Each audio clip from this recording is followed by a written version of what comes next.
Super star Krishna నట జీవిత విశేషాలను Satyavrata people live TV ఎప్పటికప్పుడు మేము ముందుంచుతోంది. పాత క్లాసిక్స్ చాలా వరకు యూట్యూబ్లో కానీ లేదా మిగతా ప్లాట్ఫామ్స్లో కానీ లేవు.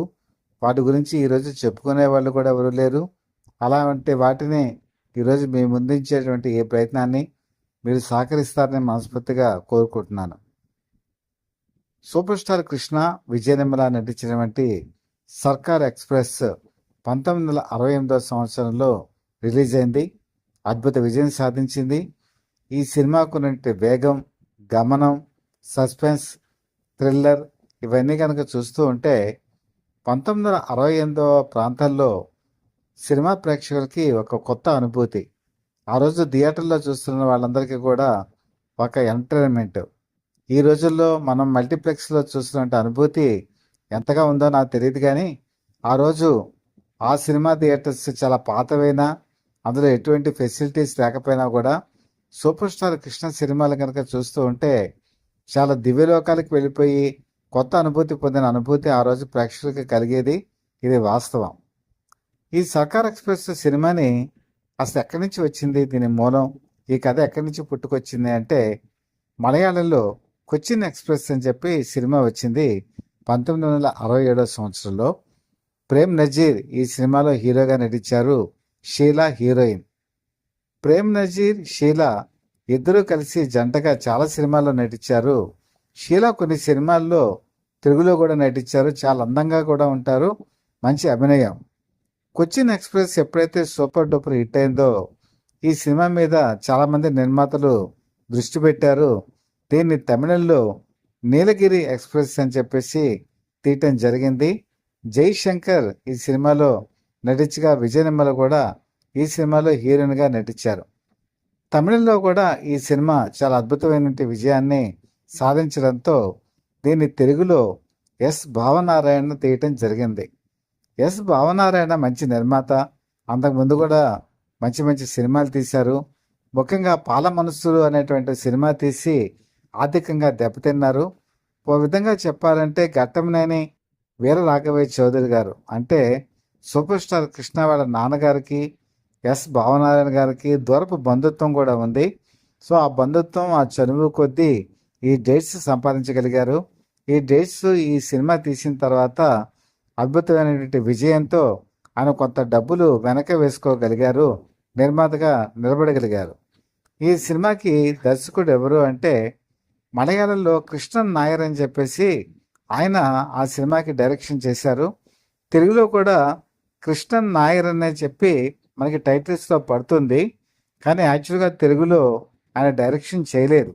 లంక సత్యం అని చెప్పి ఒక ఆర్టిస్ట్ ఉన్నారు. లంక సత్యమే ఈ సినిమాదంతా కూడా చూశారు. కాకపోతే ఆయనకున్నటువంటి దృశ్యాలు, కథ తీసుకున్నారు కాబట్టి గౌరవార్థం కృష్ణన్ నాయర్ పేరునే వేయటం జరిగింది. అసలు ఈ సర్కార్ ఎక్స్ప్రెస్ అంటే ఏంటి అంటే నేటి జనరేషన్లో ఇది చెన్నైకి వెళ్ళేటువంటి ఒక ట్రైన్. ఎక్కువగా కాకినాడ పరిసర ప్రాంతాల వాళ్ళందరూ కూడా చెన్నై వెళ్ళాలంటే ఈ సర్కార్ ఎక్స్ప్రెస్నే ఎంచుకుంటారు. ఇది తెనాలి ప్రాంతం నుంచి కూడా వెళ్ళేది. అంటే విజయవాడ, తెనాలి, కాకినాడ ఈ చుట్టుపక్కల పరిసర ప్రాంతాలంతా ఈ ట్రైన్నే వాడేవాళ్ళు. అప్పట్లో ఇది వెరీ ఫేమస్. సర్కార్ ఎక్స్ప్రెస్ ఎంత ఫేమస్ అంటే కాకినాడలో ఒక పేపర్ వచ్చేది. ఆ పేపర్ పేరు కూడా సర్కార్ ఎక్స్ప్రెస్. దాదాపుగా ఒక 35 ఏళ్ల పాటు ఈ పేపర్ నిరంతరంగా అక్కడ రన్ అయింది. కొన్ని అనువైన కారణాల వల్ల ఇప్పుడు ఆ పేపర్ రన్ అవ్వట్లేదు. సర్కార్ ఎక్స్ప్రెస్ అనేప్పటికీ ప్రజల్లో అంత విపరీతమైనటువంటి క్రేజ్ ఉండేది. ఇప్పుడు లేదనుకోండి అంతా. సర్కార్ ఎక్స్ప్రెస్ అంటే చాలా ట్రైన్స్ వచ్చేసాయి కాబట్టి తెలుసు. నేటి యూత్కి సర్కార్ ఎక్స్ప్రెస్ అంటే తెలుసు, తెలియకపోలేదు. కానీ ఆ రోజుల్లో చెన్నై వెళ్ళాలి అంటే బిజినెస్ పీపుల్ కానీ, డాక్టర్స్ కానీ, ఇంజనీర్స్ కానీ, లేకపోతే సినిమా యాస్పిరెంట్స్ గురించి వెళ్ళేవాళ్ళు కానీ, టెక్నీషియన్స్ కానీ అందరూ ఈ ట్రైన్నే ఎంచుకునేవాళ్ళు. కాబట్టి ఈ సర్కార్ ఎక్స్ప్రెస్కి ఒక ప్రాధాన్యత అనేది ఉంది. అయితే ఈ సినిమా కనుక కథలో కనుక చూస్తే ఒక బిజినెస్ పర్సన్ సర్కార్ ఎక్స్ప్రెస్లో వెళుతూ ఉంటాడు. హత్యకి గురవుతాడు. హత్య ఎందుకు జరుగుతుంది, ఎందుకు ఆ హత్య చేయాల్సి వస్తుంది ఎవరికి కూడా తెలియదు. కానీ దీని మీద ఇన్వెస్టిగేషన్ చేసేటువంటి ప్రొసీజర్లో ఒక ఆఫీసర్, ఇన్వెస్టిగేషన్ ఆఫీసర్, డిటెక్టివ్ కూడా అనుకోవచ్చు. సూపర్ స్టార్ కృష్ణ తనదైన శైలిలో ప్రయత్నాలు మొదలు పెడతారు. విజయ నిర్మల ఆ ప్రయత్నాలకి సహకరిస్తారు. ఆద్యంతం ఈ సినిమా చివరికి క్లైమాక్స్ వచ్చేప్పటికి అనుకోని మలుపులు తిరుగుతూ ఉంటుంది. చివరికి విలన్ ఎవరు అనేటప్పటికీ ఎవరికి కూడా అంతుపట్టని రీతిలో విలన్ ఈ సినిమాలో సాక్షాత్కరించడం జరుగుతుంది. జనరల్గా మీకు సాఫ్ట్గా ఉండేటువంటి పర్సన్స్ విలన్గా కనిపించేటప్పటికీ ఎవరైనా సరే స్టన్ అవుతారు. ఇందులో ఒక తాత్కాలికంగా చిన్న పాత్రలో గుమ్మడి కూడా నటిస్తారు. ఒకనొక టైంలో గుమ్మడి ఇందులో విలనా అని కూడా చాలామంది అనుకుంటారు. కానీ ఈ సినిమా మొత్తం పూర్తయిన తర్వాత ప్రజలు ఆశ్చర్యచకితులు అవుతారు. విలన్ ఎవరో తెలిస్తే ఆయన ఎవరో కాదు, మన్నవ బాలయ్య. మన్నవ బాలయ్య అంటే మీకు అందరికీ తెలుసు. ఆయన సాఫ్ట్గా కనిపిస్తారు. నేరమ శిక్ష ఇలాంటి సినిమాలన్నీ కూడా ఆయన తీశారు. మంచి నటుడు కూడా. ఈ సినిమాలో కూడా చాలా అందంగా కనిపిస్తారు ఆయన. అలాగే విలనిజం కూడా చాలా అద్భుతంగా పండిస్తారు. ఆయన విలన్ అని చెప్పేసి చివరి రీల్ వరకు కూడా ఒక ఉత్కంఠభరితంగా మనకు చూపించడం జరుగుతుంది. అలాగే నెల్లూరు కాంతారావులో ఈ సినిమాలో కూడా చాలా కీలకమైనటువంటి రోలు వేశారు. అలాగే ఒక విలన్ పాత్రని తమిళనాడులో చో రామస్వామి అని చెప్పి వేశారు. చో రామస్వామి అనేటప్పటికీ ఆయన తొక్కులకి అనేటువంటి పేపర్కి ఎడిటర్గా పనిచేశారు. అలాగే రమకృష్ణకి సినీ నటి బాబాయ్ కూడా అవుతారు. ఈ చో రామస్వామి విలన్ అంటే తమిళనాడులో ఎవరు కూడా ఎక్స్పెక్ట్ చేయలేకపోయారు. అంటే తమిళనాడులో కూడా ఒక ట్విస్ట్ అనేది ఇవ్వడం జరిగింది. అలాగే ఈ ఇన్ని విజయాలు చూసిన తర్వాత ఇదే సినిమాని కన్నడలో బెంగళూరు మెయిల్ అని చెప్పి తీశారు. బెంగళూరు మెయిల్లో ఆ రోజు కన్నడలో కంఠీరవ, మరి సూపర్ స్టార్ అయినటువంటి రాజ్ కుమార్ సరసన జయంతి నటించారు. కన్నడలో కూడా ఈ సినిమా అద్భుతమైనటువంటి విజయం సాధించింది. ఇవన్నీ కూడా 67, 68 ప్రాంతాల్లో జరిగితే 1970 సంవత్సరంలో నార్త్ ఇండియా ఈ సినిమా మీద దృష్టి పెట్టింది. సౌత్ అంతా కూడా అద్భుత విజయం సాధించింది. ఈ సినిమా మనం ఎందుకు తీయకూడదని చెప్పేసి ఆ రోజుల్లో మరి ఈ సినిమాని ది ట్రైన్ అని చెప్పేసి రాజేష్ ఖన్నా, నందా హీరోయిన్లుగా కళల్లో ఈ సినిమా తీయటం జరిగింది. కళలు అనేటప్పటికీ మీకు కొంత కొత్తలు తొక్కుతుంది. ఎందుకంటే సినిమా కూడా చాలా అద్భుతంగా వస్తుంది. వీళ్ళన్నీ బ్లాక్ అండ్ వైట్లో తీశారు, అది కళల్లో తీశారు. కానీ రాజేష్ ఖన్నా, నందా నటించిన ఆ సినిమా కూడా హిందీలో సూపర్ డూపర్ హిట్ అయింది. రాజేష్ ఖన్నా అప్పటికే చాలా మంచి హిట్స్ ఇస్తూ ఉన్నాడు. తారాజువల పైకి ఎదిగాడు. ఇక్కడ ఈ సినిమా ఈ 67, 68 కదండి. 68లో వాహిని స్టూడియో, వీనస్ స్టూడియోస్లో ఈ సర్కార్ ఎక్స్ప్రెస్ సినిమాని షూటింగ్ చేశారు. ఆ రోజుల్లో రైలు ఇంజిన్ భోగి స్టీమ్ ఇంజిన్తో ఉండేది. స్టీమ్ ఇంజిన్తో ఉండేటువంటి సన్నివేశాలని ఒరిజినల్గా తీశారు. అలాగే కంపార్ట్మెంట్ అన్నీ కూడా ఒరిజినల్గానే షూట్ చేశారు. కానీ లోపల భాగాలు మాత్రం మీకు బయట ప్రొజెక్షన్ వేసి ప్రొజెక్షన్లో సన్నివేశాలు కదులుతున్నట్టుగా తీసి ఆ ఫైట్ సన్నివేశాలు, కదులుతున్న దృశ్యాలు ఇవన్నీ కూడా చిత్రీకరించడం జరిగింది. అప్పటికి మన ఇండియన్ పరిశ్రమలో ముఖ్యంగా సౌత్లో డిజిటల్ సిస్టమ్ అనేది లేదు. కెమెరా వర్క్ కూడా ట్రిక్ ఫోటోగ్రఫీ అంత డెవలప్ చెందలేదు. అవి తీయాలంటే చాలా శారీరకంగా, మానసికంగా కూడా కెమెరాకి మనకి పరిపూర్ణత కావాలి. చాలా కష్టపడి ఈ సీన్స్ని తీయడం జరిగింది. ఎందుకంటే ట్రైన్ కదులుతున్నట్టు కనిపిస్తూ ఉంటుంది, ఓ పక్క చెట్లు కొమ్మలు ఇవన్నీ పరిగెడుతున్నట్టు కనిపిస్తూ ఉంటుంది. ఇవన్నీ కూడా సినిమాటిక్గా తీయాలంటే ఆ రోజుల్లో చాలా టైం తీసుకుంది. ల్యాబ్లో ప్రాసెస్ చేసేటప్పుడు డబుల్ ప్రింట్ కూడా వేయాల్సినటువంటి పరిస్థితి. అలాంటి కష్టాన్ని ఓర్చుకొని టెక్నికల్గా ఈ సినిమాని చాలా అద్భుతంగా తీశారు. ముఖ్యంగా సూపర్ స్టార్ కృష్ణ తనకున్నటువంటి చాకచక్యంతో ఇన్వెస్టిగేషన్ చేసే ప్రొసీజర్ ఆ రోజు ప్రేక్షకుల్ని ఊపిరి బిగబెట్టేలా చేసింది. ముఖ్యంగా మెరుపు వేగంతో ఆయన చేసేటువంటి ఫైట్స్ అద్భుతంగా ఉంటాయి. అలాగే క్లైమాక్స్ అయితే అదిరిపోతుంది. సూపర్ స్టార్ కృష్ణ నీ కళ్ళే కలువ పువ్వులనేని పిబి శ్రీనివాస్, సుశీల పాడినటువంటి పాట ఆ రోజు ఆల్ ఇండియా రేడియోలో వచ్చేది. చాలా అద్భుతమైన పాట. దీన్ని చలపిళ్ళ సత్యం సంగీతం సమకూర్చారు. ఆ పాట వింటూ ఉంటే చాలా అద్భుతంగా ఉంటుంది. ఈ పాట ఆ రోజు సర్కార్ ఎక్స్‌ప్రెస్ అని అందరికీ తెలుసు. దురదృష్టం ఏంటంటే సర్కార్ ఎక్స్‌ప్రెస్ 1948లో రిలీజ్ అయింది. తర్వాత 2, 3 సార్లు ఈ సినిమా మిగతా థియేటర్స్‌లో కూడా రిలీజ్ అయింది. కానీ నేను పెరిగి పెద్దయ్యి చదువుకున్నటువంటి రోజుల్లో ఏ సినిమా థియేటర్‌లో కూడా ఈ సినిమా రిలీజ్ అయినట్టుగా నేను చూడలేదు. ఈవెన్ దూరదర్శన్‌లో కూడా ఈ సినిమా టెలికాస్ట్ కాలేదు. కొన్ని సీడీలు దొరికాయి. ఆ సీడీలు నేను సంపాదించాను హైదరాబాద్‌లో. అక్కడ కూడా ఆ సినిమా క్వాలిటీ లేదు. ఆడియో స్పష్టంగా లేదు. ఎక్కడక్కడ కట్ అయిపోయినట్టుగా కనపడింది. పూర్తి స్థాయి సినిమా నాకు కూడా దొరకలేదు.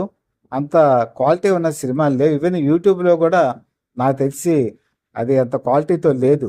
ఇది చాలా దురదృష్టకరం. సూపర్ స్టార్ కృష్ణ ఎంతో క్లాసికల్‌గా చేసినటువంటి మూవీసు చాలా వరకు ఈ విధంగానే శ్రద్ధ తీసుకోకపోవడం వల్ల, నెగెటివ్‌లు సరిగా లేకపోవడం వల్ల, మాస్టర్ ప్రింట్స్ సరిగా లేకపోవడం వల్ల చాలా వరకు పాడైపోయాయి. అందులో సర్కార్ ఎక్స్‌ప్రెస్ కూడా ఉంది. సర్కార్ ఎక్స్‌ప్రెస్‌ని ఈరోజు యూత్ ఎంజాయ్ చేసే పరిస్థితిలో లేకుండా పోయింది. నిజంగా ఆ రోజుల్లో ఆయన పాటల్లో వేసేటువంటి స్టెప్స్ ముఖ్యంగా సర్కార్ ఎక్స్‌ప్రెస్‌లో చాలా అద్భుతంగా చేస్తారు. ఓ విధంగా చెప్పాలంటే వెస్టర్న్ డాన్స్‌ని మిక్స్ చేసి క్లాసికల్ డాన్స్ చేస్తారు. ఈరోజు చాలామంది యూత్ కృష్ణ డాన్స్‌ని కొంతమంది అవహేళన చేసేవాళ్ళు ఉన్నారు. కానీ వీళ్ళు దాదాపు ఆయన డాన్స్ కనుక చూస్తే ఆ రోజు డాన్స్ హీరాలాల్ మాస్టర్ గారి దగ్గర నేర్చుకున్నారు. చాలా మంచి స్టెప్స్ వేస్తారు. ఆ రోజుల్లో అదే చాలా గొప్ప. మరి ఆ స్టెప్స్ చూసే అవకాశం కూడా ఈ సర్కార్ ఎక్స్‌ప్రెస్‌లో మనం మిస్ అయిపోయాం. ఎందుకంటే మాస్టర్ ప్రింట్ ఇప్పుడు లేదు.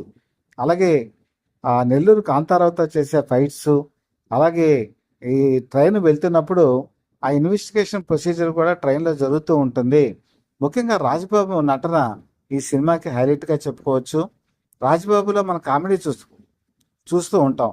కామెడీతో పాటు భయాన్ని రంగరించి ఒక హత్యలో విట్నెస్‌గా ఉన్నటువంటి అతను ఏ విధంగా భయపడుతూ ఉంటాడో కూడా ఈ సినిమాలో కళ్ళకి కట్టినట్టుగా చూపిస్తారు. అలాగే జ్యోతిలక్ష్మి కూడా ఈ సినిమాలో ప్రధానమైనటువంటి పాత్రలో మనకు కనిపించడం జరుగుతుంది. ఓవరాల్‌గా ఈ సినిమా కష్టపడి తీశారు, ఇష్టపడి తీశారు. ఆ రోజు వ్యయప్రయాసలకు లోనై తీశారు.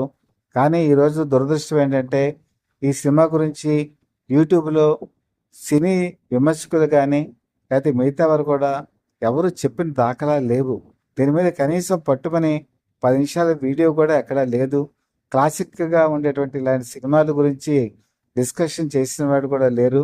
ఇలా చేయకపోతే ఇంకో 50 సంవత్సరాలు పోతే సర్కార్ ఎక్స్‌ప్రెస్ దాని వెనకాల ఉన్న కష్టం అందరూ మర్చిపోయేటువంటి ప్రమాదం ఉంది.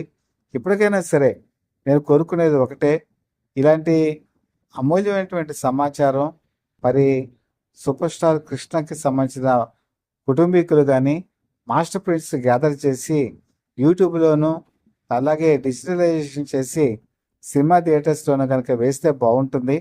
ముఖ్యంగా చాలా అపూర్వమైన విషయాలు ఈరోజు తెలిసిన వాళ్ళు వాళ్ళ బ్రదర్ మరి ఆదిశేషర్‌రావు గారు ఉన్నారు. ఆయన కూడా ఇలాంటి విషయాలు చెప్తే బాగుంటుంది. అలాగే ఆయనతో పాటు 50 సంవత్సరాలు కలిసి నడిచినటువంటి మేకప్ చీఫ్ మాధవరావు గారు ఈ సినిమాకు కూడా ఆయన మేకప్ చేశారు. సూపర్ స్టార్ కృష్ణకి. ఆయన సజీవంగా ఇప్పుడు మన మధ్యలోనే ఉన్నారు. ఆయన కూడా ఆ రోజు సర్కార్ ఎక్స్‌ప్రెస్ షూటింగ్ విషయాలన్నీ చూశారు. ఆయన కూడా కొన్ని విషయాలు చెప్తే బాగుంటుంది.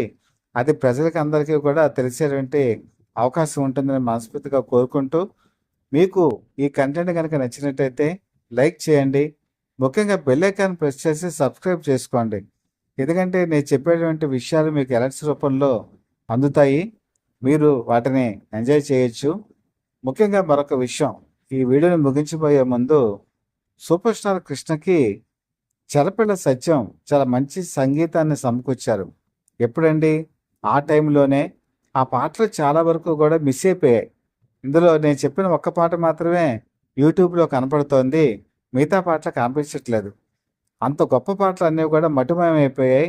దాదాపు 100 సినిమాలకి చెరపిళ్ళ సత్యం సూపర్ స్టార్ కృష్ణకి దర్శకత్వం, సంగీత దర్శకత్వం వహిస్తే అందులో దాదాపు ఒక 15 సినిమాల పాటలు మిస్ అవ్వటం చాలా బాధాకరం. అవైనా సరే అభిమానులు ఎవరైనా సరే వాళ్ళకి అప్పుడు ఆల్ ఇండియా రేడియోలో ఏమైనా రికార్డ్ చేసి అట్టే పెట్టుకుని ఉన్నట్టయితే వాటిని అప్లోడ్ చేస్తే బాగుంటుంది. అవి సజీవంగా భవిష్యత్తు కాలాల వాళ్ళకి వినేటువంటి అవకాశం కూడా ఉంటుంది. ముఖ్యంగా మరొక మాట, పిబి శ్రీనివాస్ సూపర్ స్టార్ కృష్ణగా పాడిన ఈ పాట నీ కళ్ళే కలువ పువ్వులు అనే పాట మాత్రం ఒక విధంగా సూపర్ స్టార్ కృష్ణ కెరీర్లో టాప్ 20 సాంగ్స్లో ఒక సాంగ్గా మనం చెప్పుకోవచ్చు. పిబి శ్రీనివాస్ పాడిన పాట, సుశీలమ్మ పాడిన పాట కూడా నిజంగా చాలా అద్భుతంగా ఉంటుంది. మీరు ఒకసారి విని చూడండి. ఇది కూడా కామెంట్స్ రూపంలో తెలియచేయండి. మీ మిత్రుడు శ్రేయోభిలాషి Satyavardha people live TV chief editor DVSS Krishnaprasad.